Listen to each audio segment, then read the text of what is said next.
Hi guys, welcome back to my channel. ನಾನಿವತ್ತು ನಿಮಗೆ ಮೂಲಂಗಿಯಿಂದ ಒಂದು ಗ್ರೇವಿ ಮಾಡೋದನ್ನ ಹೇಳ್ಕೊಡ್ತಾ ಇದ್ದೀನಿ. ಟೇಸ್ಟ್ ಅಂತೂ ಅದ್ಭುತವಾಗಿರುತ್ತೆ. ಬೇಕಾದರೆ ಟ್ರೈ ಮಾಡಿ ನೋಡಿ. ನಾನ್ ವೆಜ್ ಯಾರು ತಿನ್ನಲ್ಲ ಅನ್ನೋವಂಥವ್ರು ಈ ಥರ ಒಂದು ರೆಸಿಪಿನ ಟ್ರೈ ಮಾಡಿದ್ರೆ ತುಂಬ ಚೆನ್ನಾಗಿರುತ್ತೆ. ಬೇಕಾಗಿರೋವಂತಹ ಇಂಗ್ರೀಡಿಯೆಂಟ್ಸ್ ನೋಡ್ಕೊಂಡು ಬರೋಣ ಬನ್ನಿ. ಇಲ್ಲಿ ಒಂದು 5 ಮೆಣಸಿನ್ಕಾಯಿ ತೊಗೊಂಡಿದ್ದೀನಿ. ಒಂದು 6 ಪೀಸಷ್ಟು ನಾನಿಲ್ಲಿ ಕಾಯಿನ ತೊಗೊಂಡಿದ್ದೀನಿ. ಹಾಗೆ ಒಂದು ಮೀಡಿಯಮ್ ಸೈಜ್ ಈರುಳ್ಳಿ ಒಂದು 3 ತೊಗೊಂಡಿದ್ದೀನಿ.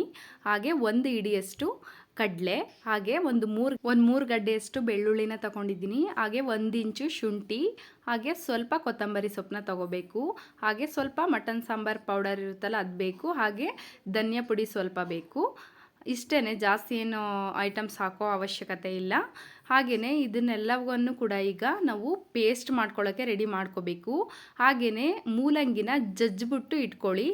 ದಯವಿಟ್ಟು ಇದರಲ್ಲಿ ಕಟ್ ಮಾಡ್ಕೊಂಡು ಹಾಕೋಬೇಡಿ, ಟೇಸ್ಟ್ ಅಷ್ಟು ಚೆನ್ನಾಗಿ ಬರಲ್ಲ. ಈ ಕಲ್ಲಲ್ಲಿ ಚೆನ್ನಾಗಿ ತೊಳೆದ್ಬಿಟ್ಟು ಜಜ್ಕೊಂಡು ಪೀಸ್ ಥರ ಮಾಡಿಕೊಂಡು ಇಟ್ಕೊಂಡಿರಿ ಸೈಡ್ಗೆ. ಹಾಗೆ ಈ ಮಸಾಲೆ ಇಂಗ್ರೀಡಿಯೆಂಟ್ಸ್ನ ರುಬ್ಕೋಬೇಕು. ಫೈನ್ ಪೇಸ್ಟಾಗಿ ಮಾಡ್ಕೊಳ್ಬೇಕಾಗುತ್ತೆ. ಹಾಗೆಯೇ ಈಗ ಒಂದು ಮಿಕ್ಸಿ ಜಾರ್ ತಗೊಂಡು ಅದೆಲ್ಲ ರುಬ್ಕೊಂಡು ಸೈಡಲ್ಲಿ ಎತ್ತಿಟ್ಕೊಂಬೇಡಿ. ನೆಕ್ಸ್ಟು ಈಗ ಒಂದು ಪಾತ್ರೆ ಇಡೋದಕ್ಕಿಂತ ಮುಂಚೆ ಏನು ಮಾಡಬೇಕಂದ್ರೆ, ಒಂದು 2 ಈರುಳ್ಳಿ ಅಥವಾ 2 ಟೊಮೊಟೊ ಎರಡನ್ನೂ ಸೇರಿಸಿ ಕಟ್ ಮಾಡಿಕೊಂಡು ಸೈಡಲ್ಲಿ ಎತ್ತಿಟ್ಕೊಂಡಿರಿ. ಒಗ್ಗರಣೆಗೆ ಬೇಕಾಗುತ್ತೆ ಇದು. ಸೊ ಈಗ ಡೈರೆಕ್ಟು ಪಾತ್ರೆನ ಇಟ್ಟು ಸ್ವಲ್ಪ ಆಯಿಲ್ನ ಹಾಕ್ಕೊಳ್ಳಿ. ಒಂದು 3 ಟೇಬಲ್ ಸ್ಪೂನಷ್ಟು ನಾನು ಆಯಿಲ್ನ ಯೂಸ್ ಮಾಡಿದ್ದೀನಿ. ಹಾಗೆಯೇ ಇವಾಗ ಡೈರೆಕ್ಟ್ ಈರುಳ್ಳಿನ ಹಾಕಬೇಕು. ಬೇರೆ ಏನೂ ಹಾಕೋ ಅವಶ್ಯಕತೆ ಇಲ್ಲ.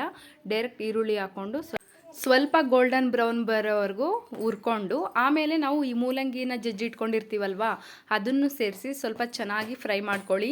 ಹಸಿ ಸ್ಮೆಲ್ಲೆಲ್ಲ ಆ ಎಣ್ಣೆಲೇ ಬಿಟ್ಕೊಂಡು ಆ ಹಸಿ ಸ್ಮೆಲ್ ಕಂಪ್ಲೀಟಾಗಿ ಹೋಗಬೇಕು. ಒಂದು 3 to 4 ಮಿನಿಟ್ಸ್ ಅಷ್ಟು ನೀವು ಚೆನ್ನಾಗಿ ಹುರ್ಕೊಬೇಕಾಗುತ್ತೆ ಅದನ್ನ. ಆಮೇಲೆ ನಾವು ಈಗ ಸ್ವಲ್ಪ ಮಟನ್ ಸಾಂಬಾರ್ ಪೌಡರ್ನ ತೊಗೊಂಡಿರ್ತೀವಲ್ವ, ಸೊ ಆಲ್ರೆಡಿ ನಾವಲ್ಲಿ ಮೆಣಸಿಕಾಯಿನ ಯೂಸ್ ಮಾಡಿದ್ದೀವಿ. ಇದನ್ನು ನೋಡ್ಕೊಂಡು ಹಾಕ್ಕೊಳ್ಳಿ. ನಿಮ್ಮನೆ ಖಾರ ಜಾಸ್ತಿ ತಿಂತೀರಾ ಅಥವಾ ಕಡಿಮೆ ತಿಂತೀರಾ ಅಂತ ನೋಡಿಕೊಂಡು ಸ್ವಲ್ಪ ಹಾಕ್ಕೊಳ್ಳಿ. ಹಾಗೆಯೇ ಸ್ವಲ್ಪ ಧನಿಯಾ ಪುಡಿ, ಖಾರನ ಬ್ಯಾಲೆನ್ಸ್ ಮಾಡಬೇಕಲ್ವಾ, ಸೊ ಅದಕ್ಕೋಸ್ಕರ ಸ್ವಲ್ಪ ಧನಿಯಾ ಪೌಡ್ರನ್ನ ಹಾಕ್ಕೊಂಡು ನೀಟಾಗಿ ಫ್ರೈ ಮಾಡ್ಕೊಳ್ಳಿ. ಈ ಟೈಮಲ್ಲಿ ನೀವು ಕಡಿಮೆ ಉರಿನ ಇಟ್ಕೋಬೇಕು, ಇಲ್ಲ ಅಂದರೆ ಎಲ್ಲ ಒಂಥರ ಸೀದೋಗಿರೋ ಥರ ಆಗಿಬಿಡುತ್ತೆ. ಹಾಗಾಗಿ ಕಡಿಮೆ ಉರಿ ಇಟ್ಕೊಂಡು ಮಾಡ್ಕೊಳ್ಳಿ. ಆಮೇಲೆ ಒಂದು 10 ನಿಮಿಷ ಇದನ್ನು ಚೆನ್ನಾಗಿ ಹುರ್ಕೊಂಡು ಲೈಟಾಗಿ ಈ ಖಾರ ಎಲ್ಲ ಹಾಕಿರ್ತೀವಿ ನೋಡಿ, ಮಸಾಲೆ ಅದೆಲ್ಲ ನೀಟಾಗಿ ಹಾಕ್ಕೊಂಡು ನೀರೆಲ್ಲ ತೊಳ್ಕೊಂಡು ಹಾಕ್ಕೊಂಡ್ಬಿಡಿ. ಈ ಟೈಮಲ್ಲೇ ಸ್ವಲ್ಪ ಫ್ರೈ ಮಾಡಿಕೊಂಡು, ಯಾಕಂದರೆ ಅಲ್ಲಿ ಡ್ರೈ ಇರೋದ್ರಿಂದ ಸೀದೋಗುತ್ತೆ ಅಂತ ಮೊದಲೇ ಹೇಳಿದ್ದೀನಿ. ಹಾಗಾಗಿ ನೀವು ನೀರೆಲ್ಲ ಅಡ್ಜಸ್ಟ್ ಮಾಡಿಕೊಂಡು ನಿಮ್ಗೆ ಯಾವ ಕನ್ಸಿಸ್ಟೆನ್ಸಿಗೆ ಬೇಕು ಆ ಕನ್ಸಿಸ್ಟೆನ್ಸಿಗೆ ಮಾಡ್ಕೊಳ್ಬೇಕು. ನೀವು ಮುದ್ದೆ ಚಪಾತಿ ಈ ಥರ ಎಲ್ಲ ತಿಂತೀನಿ ಅನ್ನೋದಾದರೆ ಸ್ವಲ್ಪ ತಿಕ್ಕಾಗೆ ಮಾಡ್ಕೊಳ್ಳಿ. ರೈಸ್ಗೆಲ್ಲ ಆದರೆ ನೋಡಿಕೊಂಡು ಮಾಡ್ಕೊಬೋದು, ಏನು ತೊಂದರೆ ಇಲ್ಲ. ಕೊನೆಗೆ ಲಾಸ್ಟ್ಗೆ ನಾವು ಟೊಮೊಟೊನ ಹಾಕೋಬೇಕು. ಸೊ ಇನ್ನು ಬೇಯಬೇಕಿರುತ್ತಲ್ವ ಮೂಲಂಗಿ ಎಲ್ಲ, ಟೊಮೊಟೊ ಅದ್ರ ಜೊತೆಗೇ ಸಾಫ್ಟಾಗಿ ಬೇಯುತ್ತೆ.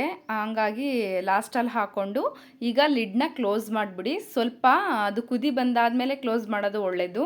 ರುಚಿಗೆ ತಕ್ಕಷ್ಟು ಉಪ್ಪನ್ನ ಹಾಕಿ ಒಂದು ಪ್ಲೇಟ್ನ ಮುಚ್ಚಿಟ್ಟು ಕಡಿಮೆ ಊರಿನಲ್ಲೇ ಒಂದು 10 ಮಿನಿಟ್ಸಷ್ಟು ನೀವು ಬೇಯಿಸ್ಕೊಂಡ್ರೆ ಸಾಕು, ಆರಾಮಾಗಿ ಕುಕ್ ಆಗುತ್ತೆ. ಸೊ ಅದನ್ನು ಒಂದು 5 ಮಿನಿಟ್ಸ್ಗೊಂದ್ಸಲ ಚೆಕ್ ಮಾಡ್ಕೋತಾ ಇರಿ, ಬೆಂದಿದೆಯಾ ಏನು ಅಂತ. ಚೆಕ್ ಮಾಡಿಕೊಂಡು ಅದೆಲ್ಲ ನೀಟಾಗಿ ಬೆಂದಿದೆ ಅಂತ ಆದಮೇಲೆ ನೀವು ಇನ್ನೊಂದು ಪಾತ್ರೆಗೆ ಸರ್ವ್ ಮಾಡ್ಕೋಬೋದು. ಇಷ್ಟೇ, ಜಾಸ್ತಿ ಇಂಗ್ರೀಡಿಯೆಂಟ್ಸ್ ಏನು ಬೇಡ.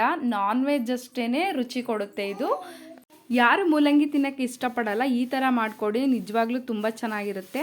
ಒಂದು ಸಲ ಟ್ರೈ ಮಾಡಿಬಿಟ್ಟು ಹೇಗಿತ್ತು ಅಂತ ನನಗೆ ಕಮೆಂಟ್ ಮಾಡಿ. ಹಾಗೆ ನನ್ನ ಚಾನಲ್ನ ಸಬ್ಸ್ಕ್ರೈಬ್ ಮಾಡಿಕೊಂಡು ನೋಡಿ ಅಂತ ಕೇಳ್ಕೊತೀನಿ. ಹಾಗೆ ವಿಡಿಯೋ ಇಷ್ಟ ಆದರೆ ನಿಮ್ಮ ಫ್ರೆಂಡ್ಸ್ ಆ್ಯಂಡ್ ಫ್ಯಾಮಿಲಿಗೆ ಶೇರ್ ಮಾಡಿ.